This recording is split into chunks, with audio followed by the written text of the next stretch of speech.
How many of you like a good story? That is our theme for the summer. Well, let me ask you another question. How many of you have ever tried reading the Bible from maybe the beginning, Genesis, to the end?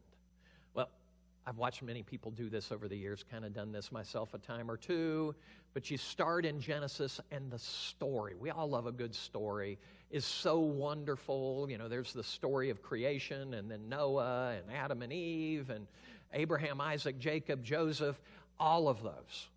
And then we get to Exodus and we hear the story of how God rescues his people from slavery in Egypt.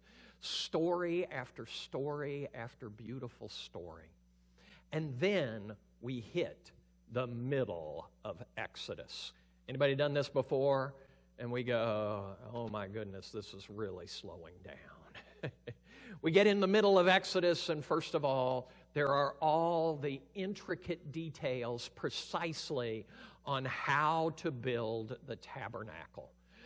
More stories about measurements and weights of things and specific forms and all of that than probably most of us care about.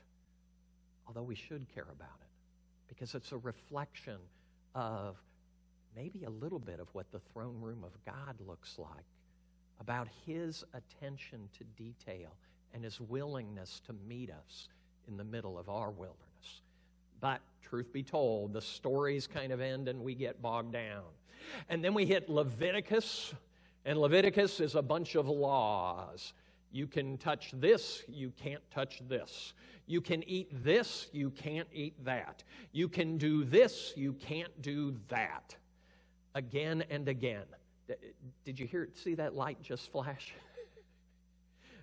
I told you last week, I used the story from Exodus of God, Moses speaking and God answering in thunder and lightning. What you saw was not the lights that I have here on me in the sanctuary. It's God talking to you. Whenever they flash, until I get these things fixed, it is your sign on your TV, on your computer, on your phone that God is trying to get your attention. And he wants you to know that Leviticus was can do this, can't do that. And then Numbers starts verse 2 with go and count every family, every clan in every family, every tribe. And so much of Numbers is just there were this many people in this family, in this clan, and this many people in this family, in that same clan, and this many people in, and then that many clans, and that many. Deuteronomy, fortunately, begins to point us to the promised land. But have you ever started reading through the Bible and got bogged down in the end of Exodus, Leviticus, Numbers, and Deuteronomy? Well, guess what? Our theme for summer is the story, and this week, boom, that's the story that I am telling. But I'll tell you what, I'm going to simplify and pull out just the story parts. I'm not going to go through all the laws. I'm not going to go through all the clans, because there's a story worth knowing in the midst of this. Last week, we started with the people in bondage in Egypt. God showed up to Moses, and Moses showed up to Pharaoh saying, let my people go. There were a series of miracles. The Egyptians called them plagues. God parted the Red Sea. They went across the Red Sea. They journeyed out into the desert. And by the way, this is one of our, have you ever heard anybody say, if only God would give us a sign? That was one from last week. The effects of signs and wonders last 3 days. They started journeying, and immediately they started complaining. Not to Moses and to God, but against Moses and against God.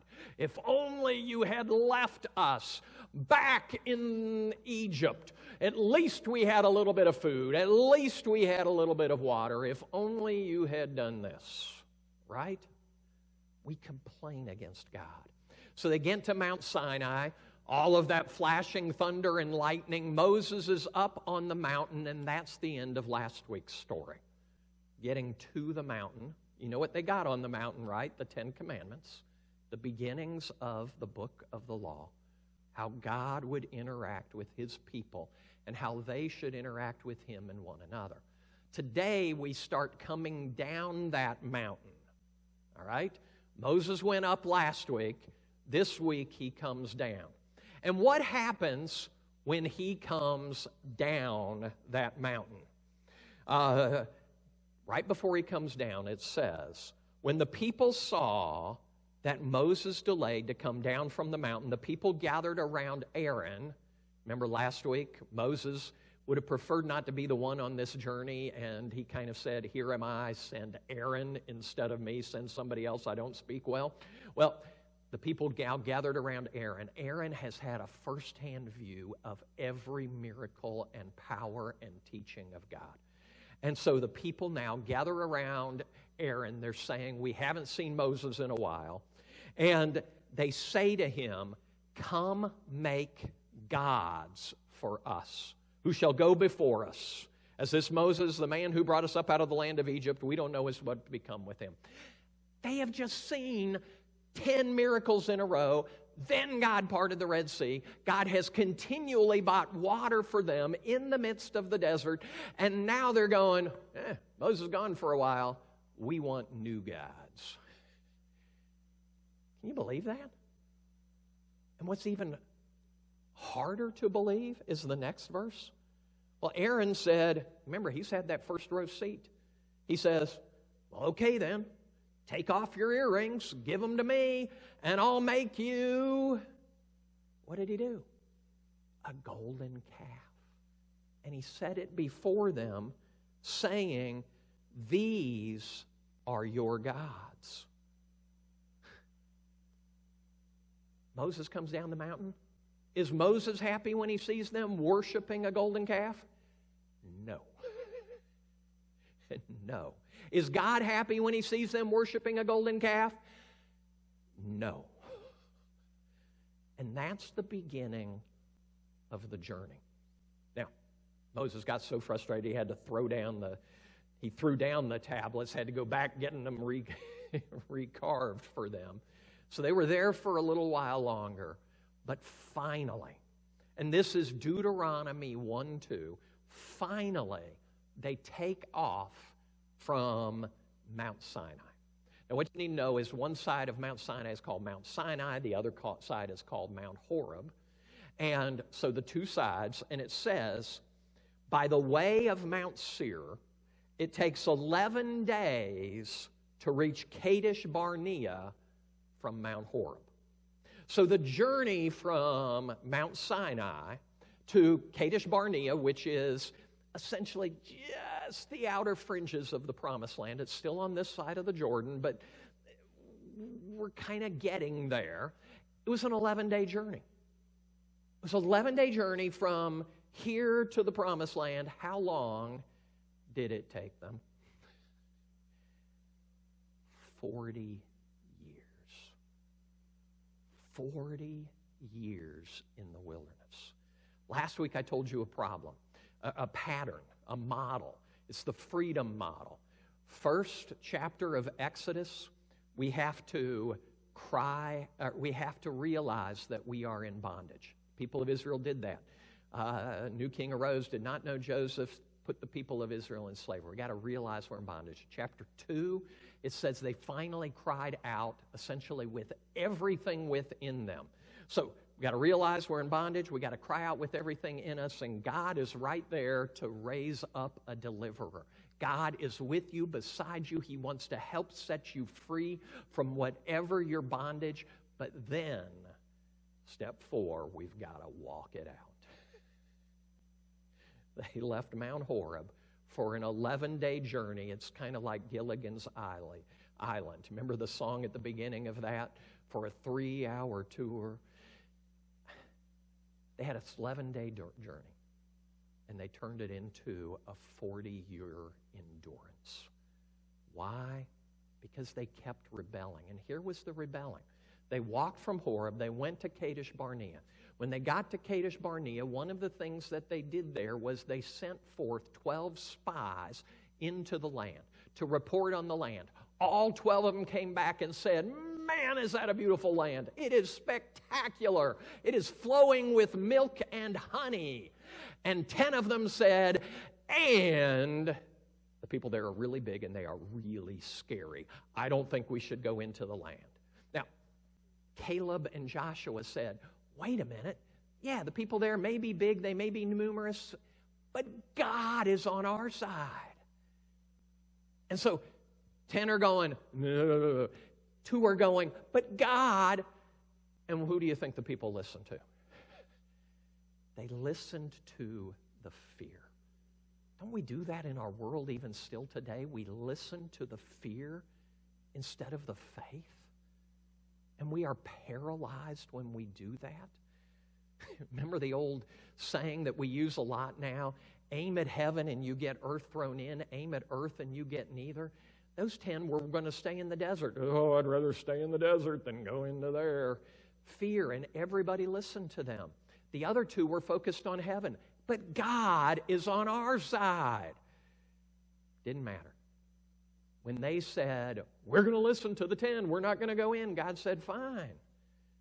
We'll let this generation die in the wilderness.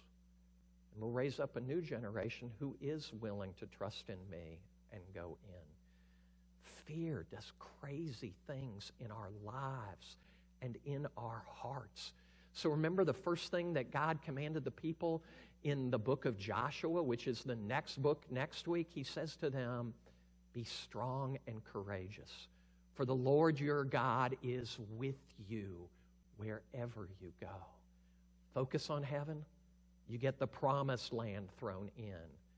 Focus on earth, you get no promised land or heaven or blessing. And that's what they discovered. But here's the cool part. Here we have seen the rebellion with the golden calf. We have seen the rebellion with the spies. Every time they're hungry, there's complaining. Every time they're thirsty, there's complaining. But yet, in the midst of their complaints, in the midst of their brokenness, in the midst of their rebellion, who kept showing up? God. God would provide for them supernaturally. Whenever there was bitter water, God would provide a way to make it sweet. Whenever there was no water, God would tell Moses, hey, tap that rock, and there would be water. When they cried that they were hungry, God gave them manna. Remember our prayer, give us this day our daily bread? It was daily bread for 40 years. When they cried out for meat, God gave them quails that would come and surround them and be meat for their bellies. God was providing. In the midst of these books is a word and a name for God. It is Jehovah Jireh, our provider. What an incredible gift. But I want to talk about one piece of that specifically. The daily bread, the manna. How many of you ever in the Lord's Prayer prayed, give us this day? Right? We've done that. We know that prayer. And that's what God provided. He said, every morning there's going to be enough bread, manna, on the ground. Get enough for just today, because if you take more, it's just going to turn to worms and rot. How many people took more? Yes. He modeled for them the need and the blessing of rest on the Sabbath. He said, on the 6th day, take 2 helpings of manna, so that you will be provided for tomorrow, and you will not have to work. Enjoy this day in relationship with me.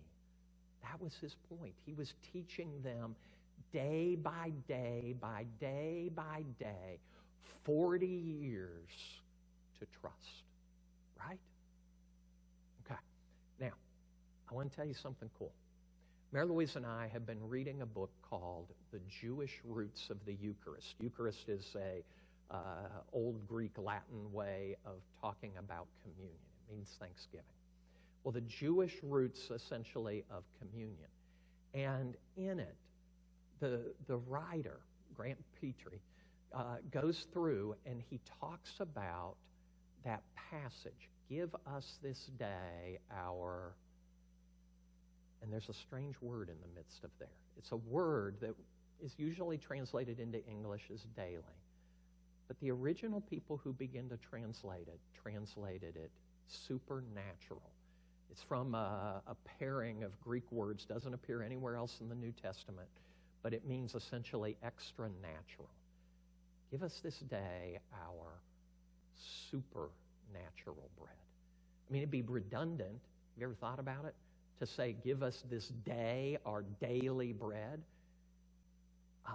It's kind of redundant. Why would Jesus say it like that? Instead, he's suggesting that it's give us this day our supernatural bread. And that's what they had in the wilderness. Supernatural bread. It was, and some of the ancient Jewish writings talk about this. It is bread from heaven. Jesus even mentioned that. It is what is there in the throne room of God. He is essentially sharing with his people. Can we pray with that kind of hunger in the midst of our wildernesses? Not just, God, give me daily bread. Parents love to do that for their children. But give me supernatural bread. Provision in my wilderness, in my darkness, in my struggles, in my pain. So we've had rebellion after rebellion after rebellion. Remember that Moses even rebelled along this journey? Numbers chapter 20. It says, the Israelites, the whole congregation, came into the wilderness of Zin. Now, there was no water for them, though. So they gathered around against Moses and Aaron. They quarreled with them. Would that we have died with our kindred before the Lord. So Moses and Aaron, verse 6, went away from the assembly to the entrance of the tent of meeting, the tabernacle that we talked last week. They fell before the Lord. The Lord spoke to Moses, saying, and pay attention to this, take your staff, Moses' staff, and assemble the congregation, you and your brother Aaron, and command the rock before their eyes to yield its water. Take your staff with you and command the rock to draw water. So Moses took the staff and gathered the assembly, and he said to them, listen, you rebels, rebellion again in the desert, shall we bring water for you out of this rock? If I had a rock right here, could we, me and God, ever bring water from that? That's a little presumptuous. If God chooses to bring water, God chooses to bring water. But there is no cooperative power on my part. This is him, not me.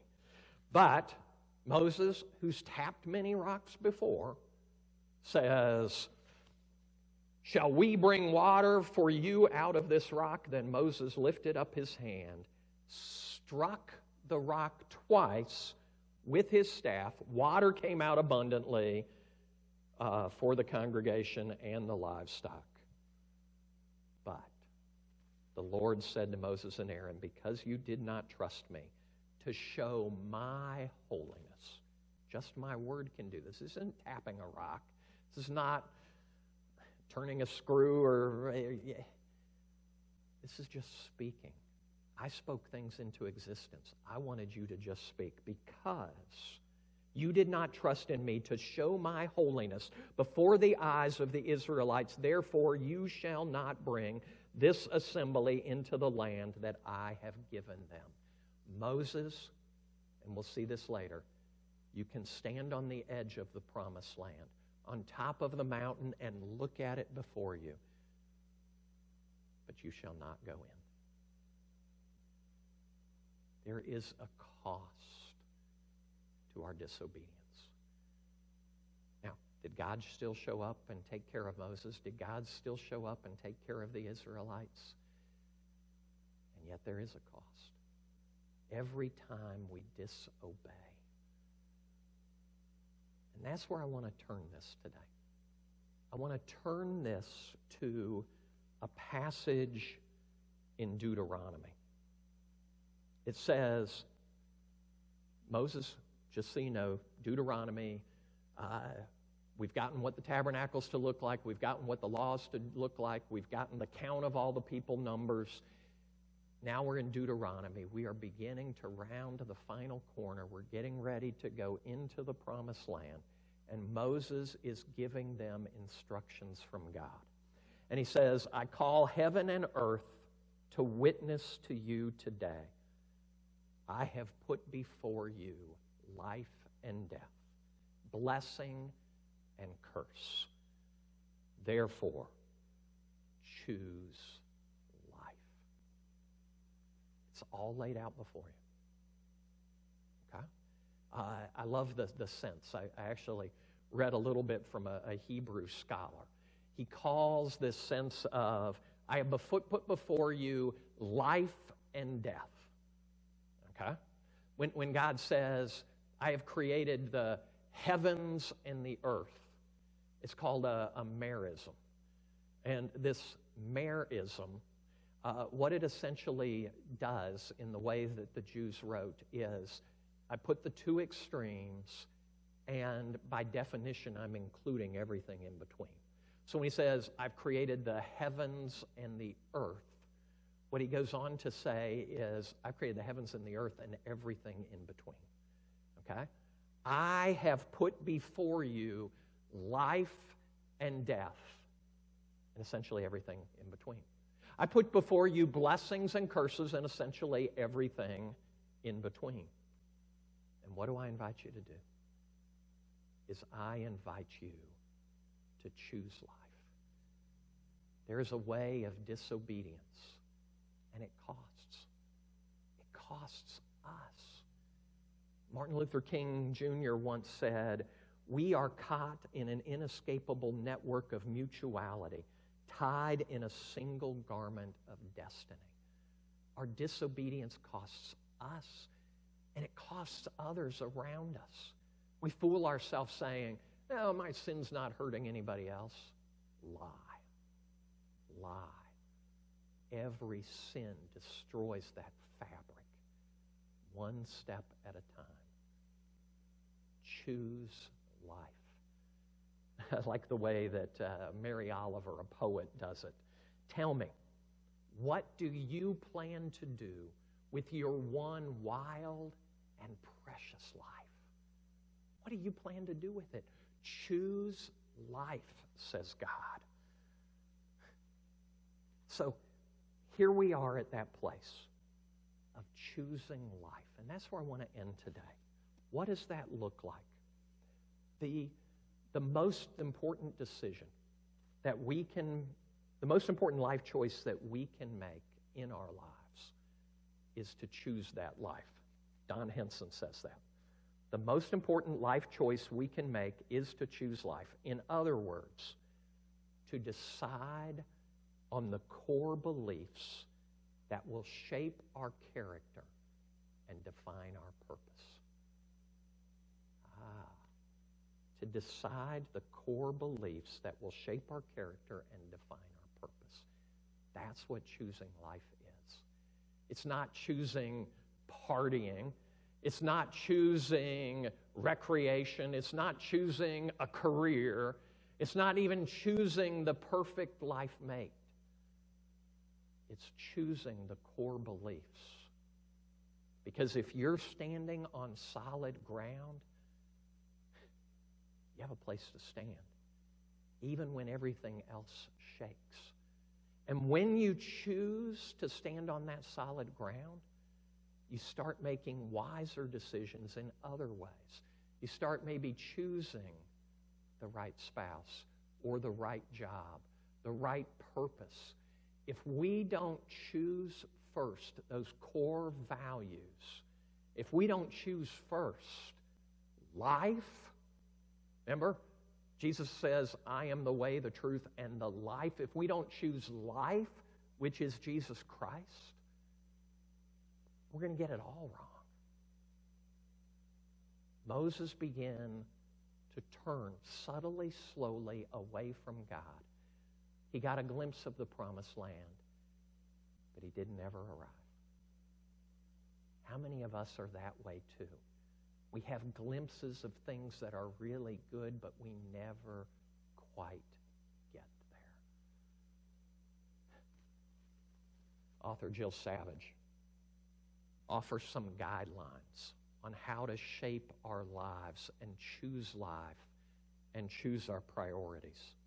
She says, choose God over goals. Whatever dream you have for your life, can you trust that God has a better dream for you, a better plan for you? Now, the phrases are hers, the commentary is some of mine, but choose God over goals. We just hit graduation. How many times do we ask our kid, what are your goals? We're not asking them to choose the core beliefs that will shape their destinies. We're telling them, what are your goals? No, choose God, right? Secondly, choose people over projects and choose love over lists.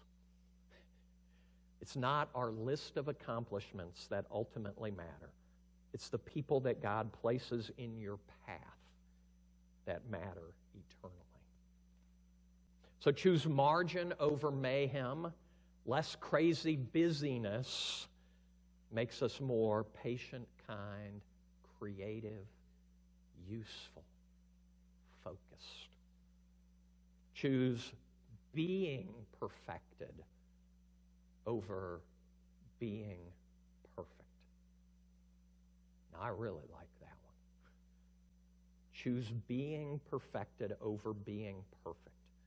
One, being perfect, is cripplingly impossible. It's a standard we can't meet. The other, being perfected, puts us into the hands of the one who can summon out the best that we can be.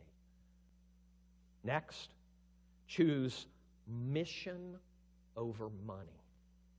Whatever God is calling you to do it because it's part of who God made you to be. So let's take a listen to those again. Choose God over goals. Choose people over projects. Choose love over lists. Choose margin over mayhem. Choose being perfected over being perfect. Choose mission over money. And choose calling over counting. The world measures you by how much you count. How much you do, how much you accomplish, how much you earn, how much is your worth. Lately it's been how essential or non-essential you are. And if we're honest, the world has often persuaded us to put our values in the title of a job, the size of a house, the newness of the car, or the accomplishments of our kids, because they make us feel better. Your calling and your story is far more important than any tools you or the world use to rate your worth. Let God do the counting while you pursue the calling. One of the most powerful things I ever heard, I can still remember where I was standing when Mary Louise said it to me, was, I just realized I don't have to just myself if I trust that God justifies me. Choose life daily over death daily. Those little decisions make a world of difference. And then finally, choose heaven over hell. Because if you aim at heaven, fill it in, you get earth thrown in. If you aim at earth, you get neither. Choose heaven over earth. Choose heaven over hell. Choose heaven over sins. I call heaven and earth to witness to you today. I have put before you life and death, blessings and curses. Therefore, choose